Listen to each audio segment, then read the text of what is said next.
A very good morning to all my BSc Nursing students. Welcome to Wildlife Nursing channel. This is Shivangi Mishra और आज मैं आपको topic पढ़ाने वाली हूँ compositions and characteristics of urine.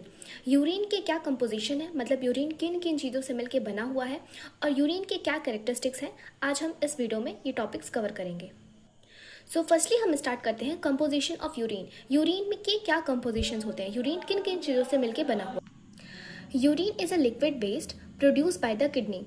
Urine जो होता है वो हमारे बॉडी का एक लिक्विड वेस्ट है जिसको कौन प्रोड्यूस करता है, किडनी। नाउ इस चार्ट में मैंने बस समझाया है कि कौन से कंपोनेंट्स यूरिन में प्रेजेंट होंगे, उनका क्या कंसंट्रेशन है और उनके क्या फंक्शंस हैं। तो कंपोनेंट्स की बात करें तो फर्स्टली होता है वाटर। वाटर की कंसंट्रेशन की बात करें अगर यूरिन में तो 95% ऑफ द टोटल वॉल्यूम, मतलब कि यूरिन पूरा यूरिन जो होता है वो लिक्विड होता है, उसमें जो 95% होता है वो वाटर होता है। इसके फंक्शंस की बात करें तो act as a solvent and medium for waste removal. Water जो होता है वो सॉल्वेंट की तरह एक्ट करता है और यूरिन को के ईजी पास आउट, मतलब यूरिन को ईजिली बॉडी से रिमूव करने के लिए वो एक मीडियम की तरह हेल्प करता है। Now next is urea. Urea की कंसंट्रेशन की बात करें तो 9 to 23 ग्राम पर लीटर। अगर इसके फंक्शंस की बात करें तो end product of the protein metabolism, मतलब प्रोटीन मेटाबॉलिज्म का इन प्रोडक्ट है यूरिया। अब देखिए, जैसे कि हम कोई प्रोटीन को खाते हैं, जैसे ही हम वो प्रोटीन को खाते हैं हमारी बॉडी उसको ब्रेक डाउन करती है इनटू अमीनो एसिड। वो अमीनो एसिड हमारी बॉडी यूज़ करती है। अब जो एक्स्ट्रा अमीनो एसिड बच जाते हैं तो उसको लीवर क्या करता है, उसको ब्रेक डाउन करता है और उसको उससे अमोनिया को प्रोड्यूस करता है। अब ये अमोनिया लीवर में कन्वर्ट होते हैं यूरिया में, ठीक है। और ये यूरिया क्या होती है, जब ब्लड में जाता है तो किडनी उसको फिल्टर करके यूरिन में एक्सक्रीट आउट कर देती है।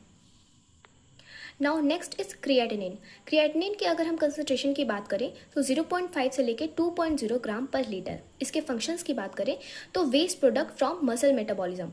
जब मसल्स का मेटाबॉलिज्म होता है तो उसका जो वेस्ट प्रोडक्ट होता है वो क्या होता है, क्रिएटिनिन होता है।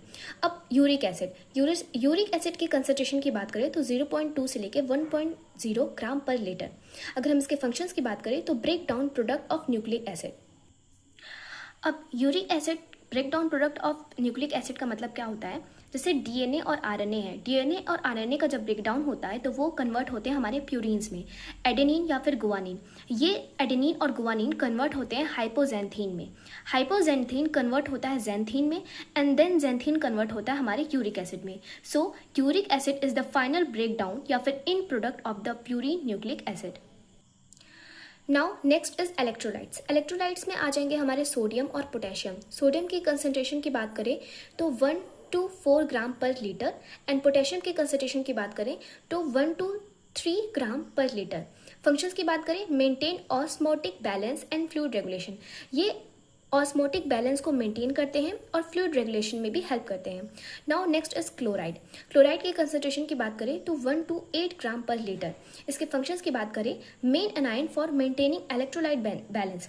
यूरिन में जो इलेक्ट्रोलाइट बैलेंस को मेंटेन करने के लिए ये एक मेन एनायन की तरह काम करता है, कौन, chloride. Next is ammonia. Ammonia की कंसंट्रेशन की बात करें तो 0.3। अमोनिया की कंसंट्रेशन की बात करें तो 0.3 से लेकर 1.0 ग्राम पर लीटर। अगर इसके फंक्शंस की बात करें, helps maintain acid base balance, मतलब अमोनिया जो होता है वो यूरिन में एसिड और बेस के बैलेंस को मेंटेन करने में हेल्प करता है। Now next is phosphate. Phosphate की कंसंट्रेशन की बात करें तो 0.2 से लेकर 0.7 ग्राम पर लीटर। और अगर हम इसके फंक्शंस को देखें तो regulate acid base balance and urinary pH. ये भी एसिड बेस बैलेंस को रेगुलेट करता है और यूरिन के पीएच को भी मेंटेन करता है। Now sulphate. सल्फेट की कंसंट्रेशन 1 to 2 ग्राम पर लीटर। और इसके फंक्शंस की बात करें तो by product of protein metabolism. Protein के मेटाबॉलिज्म का ये क्या है, बाई प्रोडक्ट है सल्फेट। Now other substance. अब कौन कौन से कुछ अदर सब्सटेंस यूरिन में पाए जाते हैं, जैसे कि ट्रेस अमाउंट, थोड़े अमाउंट में हार्मोन्स पाए जाते हैं, टॉक्सिन्स पाए जाते हैं एंड ड्रग्स पाए जाते हैं। Varies with diet. अब इनके फंक्शंस की अगर हम बात करें तो ये वेरीज विथ डाइट। आप कौन सी डाइट ले रहे हैं, आप क्या फूड कंज्यूम कर रहे हैं, ये उस पर डिपेंड करता है। मेडिकेशन, आप कौन सी दवाइयाँ ले रहे हैं, और मेटाबॉलिक प्रोसेस, आपके बॉडी का मेटाबॉलिक प्रोसेस कैसा है, ये उस पर डिपेंड करता है कि आपके यूरिन में कितने अमाउंट ऑफ हार्मोन्स होंगे, टॉक्सिन्स होंगे और ड्रग्स प्रेजेंट होंगे। नाउ अब हम नेक्स्ट टॉपिक स्टार्ट करने वाले हैं, characteristics of normal urine. Normal urine के क्या क्या करेक्टरिस्टिक्स हो सकते हैं? तो फर्स्टली होता है कलर, वो दिखने में कैसा है? तो pale yellow to amber colour होता है due to pigment urochrome. Odour मतलब उसकी स्मेल कैसी है? स्लाइटली एरोमेटिक स्मेल होती है। स्ट्रॉन्ग इफ कंसनट्रेटेड, अगर यूरिन हमारा कंसनट्रेटेड है तो उसका जो ऑर्डर होगा वो स्ट्रॉन्ग होगा। क्लैरिटी, क्लैरिटी का मतलब होता है कि यूरिन दिखने में कैसा है। क्लियर टू स्लाइटली क्लाउडी, एक नॉर्मल यूरिन जो होता है वो दिखने में क्लियर होता है या फिर स्लाइटली क्लाउडी होता है। अगर हम पीएच की बात करें तो 4.5 से लेके 8.0 इसके पीएच होती है।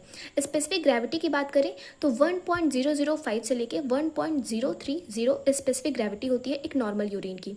वॉल्यूम्स की बात करें पर डे, एक दिन में कितना वॉल्यूम यूरिन प्रोड्यूस होता है किसी भी एक नॉर्मल एडल्ट में, तो 1200 से 1500 ml इन अडल्ट्स।